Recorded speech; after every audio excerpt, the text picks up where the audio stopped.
ఈరోజే హైదరాబాద్, రంగారెడ్డి, మహబూబ్నగర్ టీచర్లంతా కూడా ప్రభుత్వ దౌర్జన్యాలు చెల్లవని,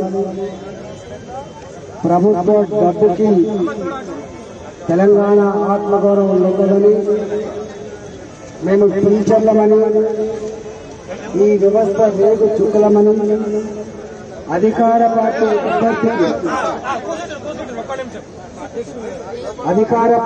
అభ్యర్థిని బృందబెట్టి మా కౌన్సిల్లో భారతీయ జనతా పార్టీ ఎమ్మెల్సీ ఉండాలి, అసెంబ్లీలో ఉన్నారు, కౌన్సిల్లో లేకుండా అయిపోయింది, కౌన్సిల్లో కూడా మా అభ్యర్థి ఉండాలని చెప్పి, మా సమస్యను చర్చించే బిడ్డ ఉండాలని చెప్పి భారతీయ జనతా పార్టీ బలపరిచిన అభ్యర్థి ఏవీ రెడ్డి గారిని అందించినందుకు ఇవాళ 3 జిల్లాల టీచర్లకు శుభాకాంక్షలు తెలియజేస్తా ఉన్నాం.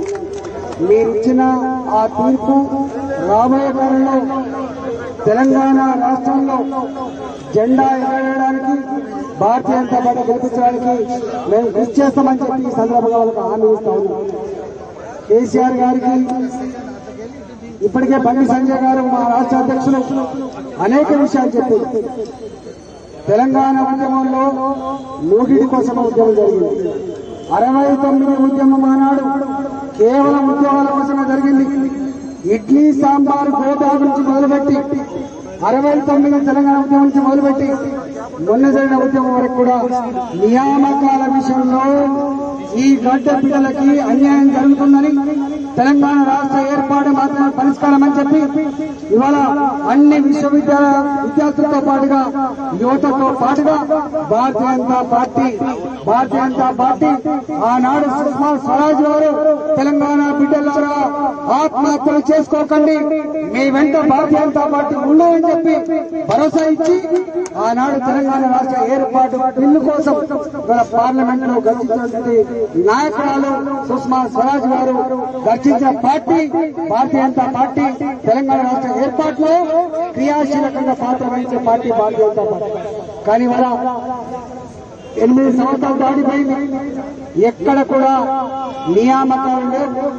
సహజంగా జరిగిన నియామకాలలో తాటిగా అక్షరాలంతా మేము ఈ ఉద్యోగాల్లో పని చేస్తా ఉన్నాం, ఆ ఉద్యోగాలు పని చేస్తామని చెప్పి బాకాలు పొందిన కేసీఆర్ గారు నియామకాల సందర్భంలోనే అనేక రకాల తప్పుడు తడక, ఒక్క నియామకం కూడా, ఒక్క నోటిఫికేషన్ కూడా సకాలంలో రాని సందర్భం ఉంది, సకాలంలో ఎగ్జామ్ రాని సందర్భం ఉంది. చివరికి అన్ని రకాల ఆటలు దాటుకొని కోర్టు మెట్లెక్కి పిల్లలు పోరాటం చేసి సాధించుకున్నటువంటి ఆ ఎగ్జామ్ కూడా ఇవాళ వాళ్ళ కళ్ళలో మట్టి కొడతా ఉన్నారు. ఇంతమంది బండి సంజయ్ గారు చెప్పినట్టుగా లైబ్రరీలలో అనేక రకాల తెలంగాణ బిడ్డలు వాళ్ళ అమ్మలు కూరగాయలు అమ్ముకొని, వాళ్ళ అమ్మలు కూలి పని చేసుకొని, వాళ్ళ అమ్మలు వ్యవసాయం చేసుకొని నా కొడుకు ఉద్యోగం వస్తే చూసి మురవాలని చెప్పి కళ్ళల్లో వత్తులేసుకొని ఇవాళ పిల్లలు చదువుకుంటా ఉన్నారు. 8.5 సంవత్సరాలుగా గ్రూప్ 1 లో ఎప్పుడు నోటిఫికేషన్ లో ఎప్పుడో 2009, 2010 తప్ప ఆ తదుపరి ఎక్కడ కూడా ఎగ్జామ్ కండక్ట్ కాలేదు. 14 సంవత్సరాల తర్వాత గ్రూప్ 1 ఎగ్జామ్ నిర్వహిస్తే ఆ గ్రూప్ 1 ఎగ్జామ్ లో కూడా బ్రోకర్లు ఇవాళ పేపర్లు అమ్ముకునేటువంటి పరిస్థితి వస్తే ముఖ్యమంత్రి గారు ఏం చేస్తున్నారని చెప్పి ఇప్పటికే మా అధ్యక్షులు అడిగారు.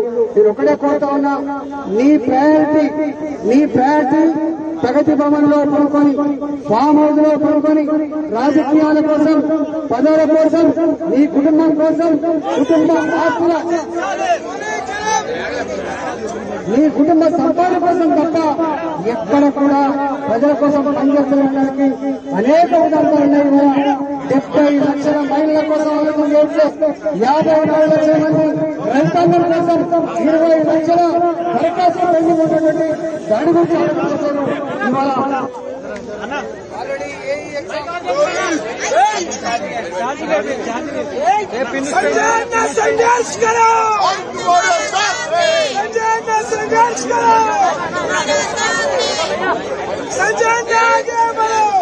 హాయ్ ఫ్రెండ్స్, మా టుడే టుమారో యూట్యూబ్ ఛానల్ చూస్తున్నందుకు చాలా థ్యాంక్స్. మరిన్ని లేటెస్ట్ వీడియోస్ కోసం వెంటనే సబ్స్క్రైబ్ చేయండి. అలాగే ఈ బెల్ ని కూడా రింగ్ చేసేయండి. మా నోటిఫికేషన్స్ అన్ని మీ మొబైల్లో వస్తాయి. అలాగే మా వీడియోస్ మీకు నచ్చితే లైక్ చేయండి, షేర్ చేయండి, నచ్చకపోతే కామెంట్ చేయండి.